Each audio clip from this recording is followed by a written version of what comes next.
बढ़ेगा, दूसरा घटेगा। अगर कॉन्फिडेंस बढ़ता है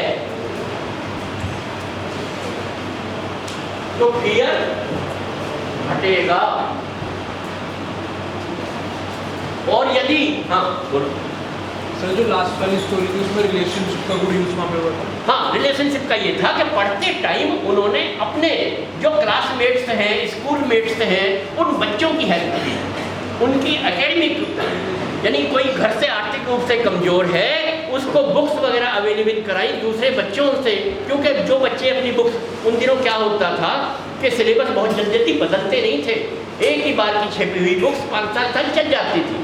आजकल नहीं चलती, आजकल तो हर साल नया कंटेंट आ जाता है, 3-4 चैप्टर नए आ जाते हैं, 2-3 पुराने छूट जाते हैं। तो उन दिनों ऐसा नहीं था, तो उन्होंने उन बच्चों को बुक्स भी दिलवाई और उनकी फीस फ्री कराने में भी उनकी हेल्प की। और फिर भाई पैसा तो चाहिए, साधन तो चाहिए, सरकार के हो या हमारे परिवार के हो, उनका सदुपयोग होना चाहिए, गुड यूज होना चाहिए। इसीलिए वो बजट को बहुत माइन्यूटली स्टडी करते थे और उसके बारे में पूरे नागपुर के लोगों को बताते थे। और कितने क्वालिफाइड थे, 7 सब्जेक्ट में उन्होंने एमए किया था और 3 सब्जेक्ट में पीएचडी, यानी उनकी बहुत सारी क्वालिफिकेशन मैंने जो बताई है 40% की बताई है। और उन दिनों क्या होता था, एक टाइम में एक ही डिग्री कोर्स किया जाए ऐसी कंडीशन नहीं थी, एक ही टाइम में 2-3 डिग्री कोर्स भी किए जा सकते थे। तो तब उन्होंने बहुत सारी डिग्री कोर्स किए हैं और क्वालिफिकेशन भी की, राजनीति में भी गए, पुलिस में भी रहे, आईपीएस भी रहे।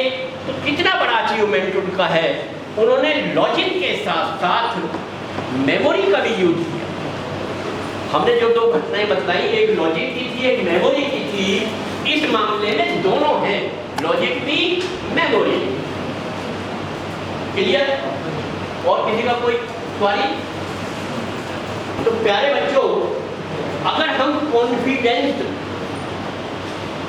कॉन्फिडेंस क्या है कि जैसे मान लीजिए आपने 10th का एग्जाम दिया 2 साल पहले और किसी बच्चे के नंबर आए 88% और उसके दोस्त के नंबर हैं 82%। तो जिसके 88% नंबर हैं वो अपने को बेटर समझेगा ना, यानी वो 82% वाले के साथ बैठकर अपने कॉन्फिडेंस को संभाल लेगा। और यदि जिसके 88% नंबर आए हैं उसके सामने वो बच्चा आ जाए जिसके 95 नंबर है, उसने 95% नंबर अचीव किए हैं, तो 88 वाले का कॉन्फिडेंस उतना ही बचेगा जो 82 के साथ था बात करते हुए, या हिल जाएगा? हिल जाएगा। तो ये जो टेम्परेरी कॉन्फिडेंस है, एकेडमिक कॉन्फिडेंस है, ये ऐसे ही हिलता है। और जब ये कॉन्फिडेंस हिलता है तो फियर बढ़ता है। तो इन दोनों में हमारा जो ये लाइफ गोल है, इसको अचीव करने में कभी भी ये कॉन्फिडेंस हिलता डुलता नहीं है। और इस कॉन्फिडेंस के साथ फियर का मतलब ही नहीं। अब बताइए, हम ये तो हमारे हाथ में है कि हम रिलेशनशिप का कैसा यूज करें। अपने हाथ में है, अपनी चॉइस है ना? तो वो लाइफ गोल को प्रायोरिटी पे रखिए और एकेडमिक गोल को सेकेंडरी रखिए। हम एकेडमिक गोल को छोड़ने के लिए नहीं कह रहे हैं, क्योंकि कारण क्या है कि आगे के लिए, फ्यूचर प्रोग्राम के लिए, आगे की एकेडमिक क्वालिफिकेशन के लिए जो 12th में परसेंट मार्क्स आने वाले हैं, बेस तो वही बनेंगे ना। क्योंकि आगे आपको क्या सब्जेक्ट मिलेगा, बीबीए मिलेगा, बीसीए मिलेगा, क्या आईआईटी मिलेगी, आईआईटी में भी अच्छा कॉलेज मिलेगा, ये परसेंट मार्क्स पर डिपेंड करता है।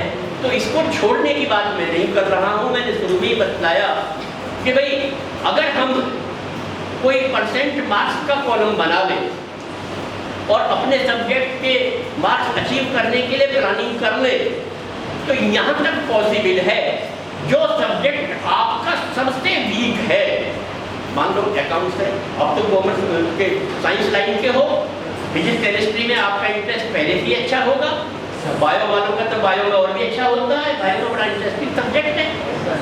और मैथ ऐसा सब्जेक्ट है जब समझ में आता है तो खूब आता है, जिनको नहीं आता है वो कहीं फिर ह्यूमैनिटीज में या ऑनलाइन में चले जाते हैं। आप तो मैथ में भी ठीक हैं, फिजिक्स केमिस्ट्री में भी ठीक है, यानी एवरेज से बेटर है, इतना तो मुझको भी मालूम है। और कैसे बेटर हो इसकी प्लानिंग तो की ही जा सकती है। तो उसके लिए जो भी तरीके हैं, चाहे तो क्लास में आपकी टीचर पढ़ा रहे हैं या आपके आने वाले टाइम में चाहे वो यूनिट टेस्ट हैं या हाफिजली के या एनुअल के एग्जाम हैं, उनके मार्क्स हैं, उन मार्क्स के बिहाफ पर आप अपना इवेल्युएशन तो कर ही सकते हैं कि मैंने टारगेट तो बनाया था 95% का और अभी नंबर है हमारे 87% की। तो आगे इस सब्जेक्ट में कॉपी दिखाई जाती है, कहाँ नंबर कमाए हैं, उस कमी को कैसे सुधारा जाए। सबसे अच्छी प्लानिंग अपनी कमियों की अगर कोई कर सकता है, समीक्षा यानी कहाँ कमी रह गई है, कहाँ गलती हो रही है, तो वो एक स्टूडेंट ये अच्छी ढंग से कर सकता है। और प्यारे बच्चों, सही मायने में जो मैं कह रहा हूँ कि श्री ये जो मैंने नाम बताया सिंकर का, इनका पूरा नाम याद आ जाएगा तो बताएंगे। इन्होंने अपनी खुद की क्वालिफिकेशन को खुद इवेल्युएट किया, यानी अपना इवेल्युएशन कोई भी स्टूडेंट अच्छा कर सकता है। आपने 10th क्लास का एग्जाम दिया और 10th क्लास के एग्जाम देते टाइम आपके पेपर कैसे हुए? उन दिनों कोरोना का पीरियड था तो आपको तो एग्जाम देने का भी मौका नहीं मिला और 9th के नंबरों के आधार पर जो कुछ स्कूल ने डाटा भेज दिया, CBSE ने उसी के आधार पर % मार्क्स आपको दे दिए, तो आपको तो वो भी टाइम नहीं मिला। मगर उससे पहले 8वीं में, 9th क्लास में, 6th 7th में ये जब पेपर देकर आप आए हैं तो आपने बहुत अच्छा ऐसा ऑब्जर्वेशन किया होगा कि ये पेपर हमारा ऐसा हुआ है और इसमें हमारे इतने नंबर आएंगे। और जिस बच्चे ने पूरे साल पढ़ाई में ध्यान दिया है उसके नंबर लगभग उतने ही आते हैं या नहीं? लगभग, यानी 2 नंबर कम या ज्यादा, इतना तक। तो अपने बारे में इतना अच्छा इवेल्युएशन करने का क्या टाइम हुआ?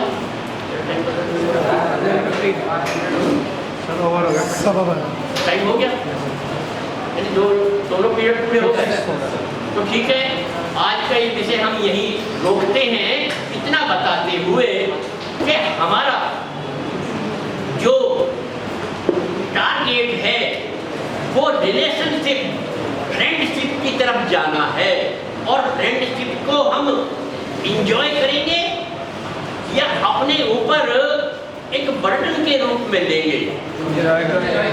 देखो भाई, ये चॉइस है। मैंने जो ये एग्जाम्पल बतलाया है ना, ये सिंकर का, नागपुर वाले, इन्होंने फ्रेंडशिप को इंजॉय किया और अपने लाइफ गोल और एकेडमिक गोल को छोड़ा नहीं है।